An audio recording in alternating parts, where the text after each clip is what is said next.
शब्बा खैर अम्मी। शब्बा खैर बेटी।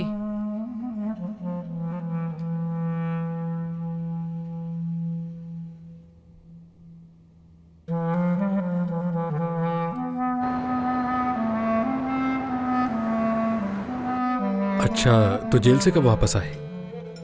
बस अभी कुछ ही दिन पहले बाहर आया हूं मैं। इतने दिनों से नजर नहीं आए तुम। इस मोहल्ले में नहीं थे क्या? मैं खुद नहीं आया यहां, यानी मैं नहीं चाहता था कि मैं यहां हूं। जुनैद, तुम्हारी अम्मी ने जो कहा वो सुना होगा नसरीन के हवाले से। मेरे और नसीन के दरमियान जो कुछ हुआ वो पूरे महल्ले को मालूम है।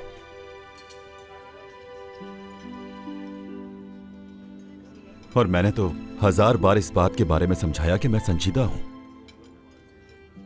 मगर कभी कुछ नहीं हुआ। हर दफा कोई ना कोई रुकावट आ गई।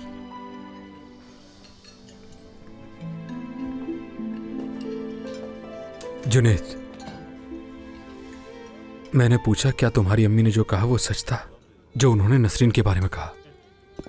यार, मेरी अम्मी बातें ज्यादा बनाती हैं। अस्सलाम वालेकुम। अरे, तो यहां पर मजे हो रहे हैं। एक ही औरत के 2 खिलौने।